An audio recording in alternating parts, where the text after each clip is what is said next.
Patrick Hachi ce lundi à Abidjan, PH.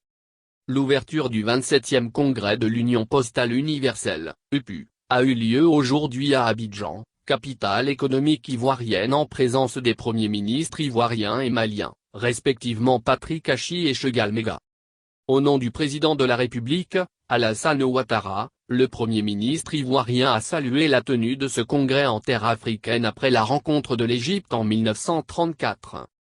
Cet instant est historique car le continent africain attend ce moment depuis 1934 et plus particulièrement sa tenue à Abidjan en Côte d'Ivoire depuis 2004.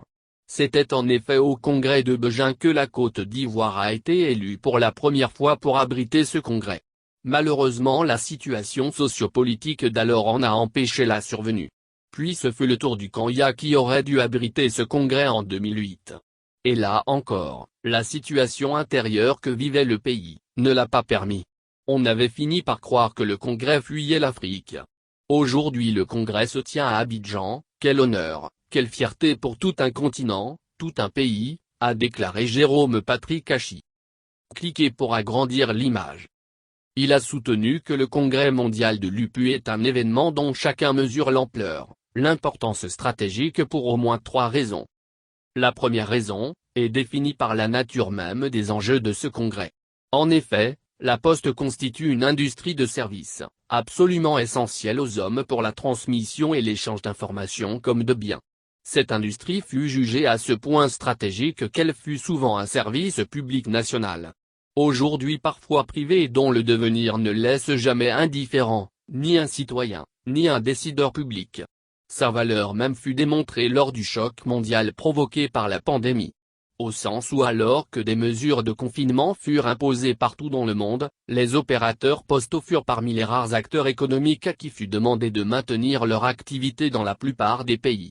Aujourd'hui cette industrie doit se réinventer pour trouver de nouveaux relais de croissance et nous devons lui bâtir un avenir durable. La deuxième raison est que notre congrès incarne symboliquement la phase victorieuse du combat planétaire que nous menons collectivement face à la pandémie. L'année dernière son irruption brutale et ses conséquences dramatiques sur tous les continents avaient imposé le report bien légitime de notre assemblée. Cette année, même si la combat demeure d'actualité, l'espoir d'une fin de ce drame et d'un avenir radieux sont maintenant permis. Enfin notre congrès est stratégique parce que l'organisation sur notre continent de l'Assemblée mondiale de l'UPU pour la deuxième fois seulement de son histoire après l'Égypte en 1934 incarne une preuve de plus de la montée en puissance de l'Afrique dans la mondialisation et dans les pôles qui demain verront leur importance démographique, économique mais aussi culturelle, a-t-il expliqué. Le Premier ministre a indiqué que l'organisation de l'UPU en Côte d'Ivoire témoigne aussi de la confiance à nouveau placée au pays, qui est parmi l'ensemble de ses partenaires continentaux et mondiaux.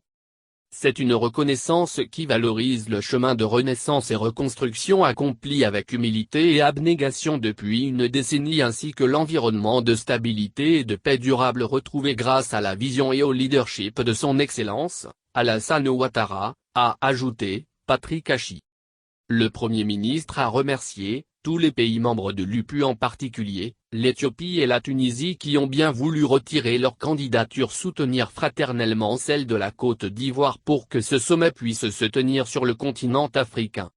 Au cours de ce 27e congrès, les délégations feront le bilan de la mise en œuvre de la stratégie 2017-2020 de l'UPU et définiront ensemble à travers un document que les experts sont convenus d'appeler la stratégie postale d'Abidjan sur la période 2021-2024 pour le développement des services postaux sur tous les continents. De façon évidente, comme l'a précisé le chef du gouvernement ivoirien, cette stratégie nouvelle devra prendre en compte les évolutions récentes et les leçons tirées de la gestion de la Covid-19, pandémie qui a fortement impacté l'environnement économique et industriel de la Poste et exige partout un ajustement des services et de leur équilibre financier. L'une des principales thématiques du congrès est le développement du numérique et la signalisation des services postaux. Patrick Hachi s'est réjoui parce que le développement du secteur postal ne saurait en effet se concevoir à l'ère du numérique sans innovation, sans une digitalisation des services apportés aux clients de l'industrie postale, qu'ils soient citoyens, administration, ou entreprises.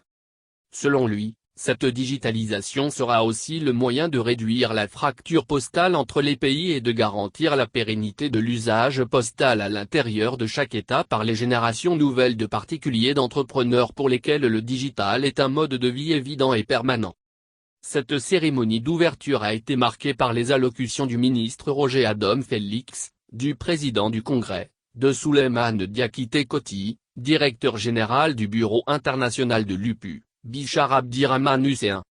Ce sont finalement plus de 600 délégués sur les 750 annoncés qui ont effectué le déplacement de la capitale économique ivoirienne et 1000 sont restés connectés chez eux.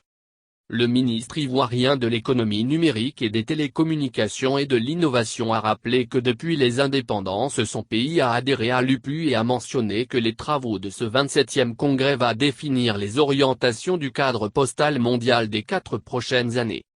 Le président du congrès, l'Ivoirien et l'ancien ministre de la Communication, Diakité Koti Souleymane a ajouté qu'au terme de 21 jours de travaux, les congressistes vont renouveler l'équipe dirigeante des instances de l'UPU.